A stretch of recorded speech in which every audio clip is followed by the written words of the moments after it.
Hey y'all, Jordan with the Moorhead team here. Let me go over another quick market update. We recently got the stats for the Austin-Round Rock Metro for February. So again, we're looking back.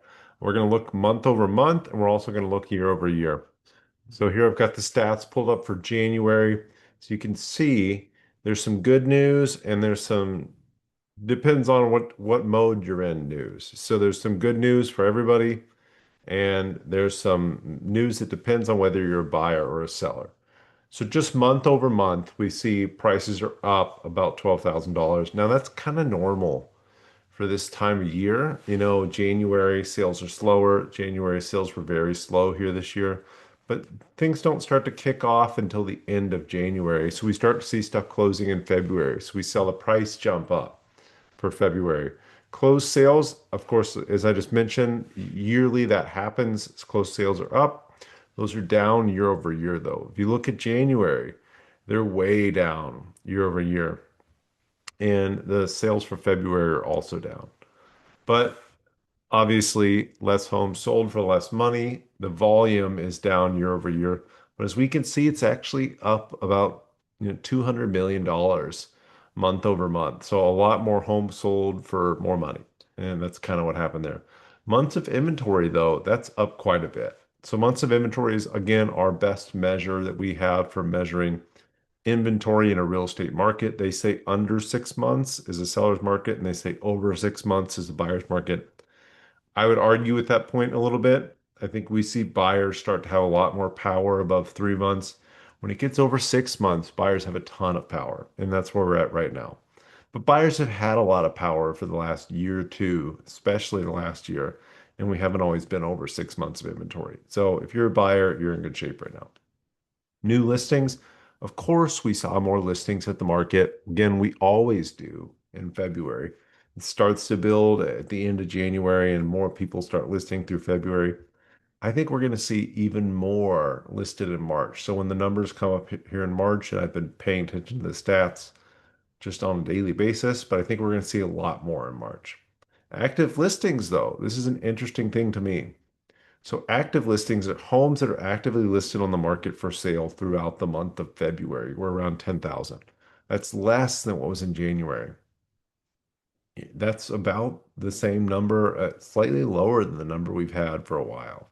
So I would not be surprised if we see this go up. But as you can see here, look year over year, that's down about 5% for February. So last year, let's say we had 10,500 homes for sale. It's about where we've been around this time of year. And again, it's going to build as we get into the summer as more people are looking to list their homes. Pending sales, obviously we talked about that's up. Pending sales is up. That means that's good. More homes are selling. It's up massively year over year, 14% year over year increase. Days on market, I know you guys are kind of hidden by my face, but in January it was 89. February were 91 days on market, essentially the same thing.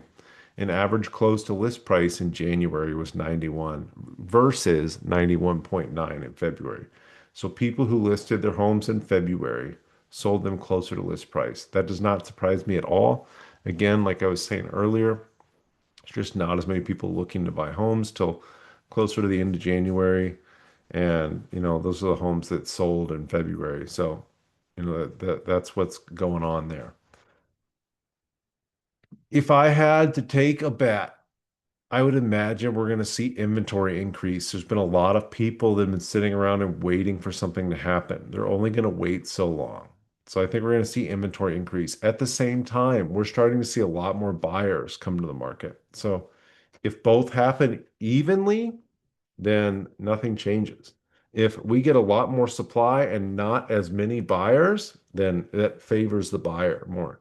If we get more buyers to jump in versus the amount of supply that's coming, then the sellers are going to start to have more of an advantage. That being said, it will take quite a while to filter through all the inventory we have. So if we start to get a big influx of buyers, don't expect a seller's market anytime soon. Again, this is my personal opinion. I don't see any way we would need to have loads of buyers hit the market to suck up all the inventory that's on the market, plus all the phantom inventory that's in the wings waiting to list until the market gets better, until they just have to list. So If you're a buyer, you're in an amazing spot. It's a great time to buy a home. As you can see by the sales prices, the median sales price is way down compared to where it was the last couple of years. We were up at 550 a couple of years ago for the median sales price for the Austin Metro. We're way below that now. We're 400,000. You can find lots of houses under 400,000, three-bed, two-bath homes in good neighborhoods. You can get a big house for $400,000. We just sold a couple of them. We sold a 3,000 square foot house. Needed a little bit of work, but it was $350,000. So the deals are out there. If you're ready to buy right now, you have all the power as a buyer.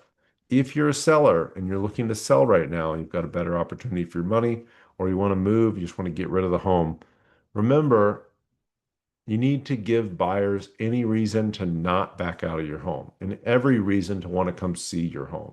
There's a lot of inventory on the market. You're in a sea of competition. You have to make it look great. You have to make it really easy to show. You have to make it really easy to come see it. And the price has to be attractive. Just as much as what your home is worth is what is the competition in your area selling for. So if your home's worth 410, 420, but everybody in your neighborhood's listed at 410, 420, if you want to get it sold, you probably need to list it at 399.9. We have this conversation a lot on my team. There's a big difference between the appraised value of a home and the market price of a home. We want to figure out what's the price somebody's going to pay for this home in a reasonable amount of time. That's your market value. You can go get an appraisal. It might come in higher, but that's kind of irrelevant for your selling experience here. Trying to sell the home to an able and willing buyer that's going to buy it, put it under contract, close on it without just really beating you up too much during the process. If you're interested in learning more about either buying or selling in the Austin real estate market, or if you're an investor looking to take advantage of this, reach out. We're always here to help. Jordan.moorhead@kw.com, or you can call or text me at any time, 512-888-9122. You have a great day. We'll talk to you soon.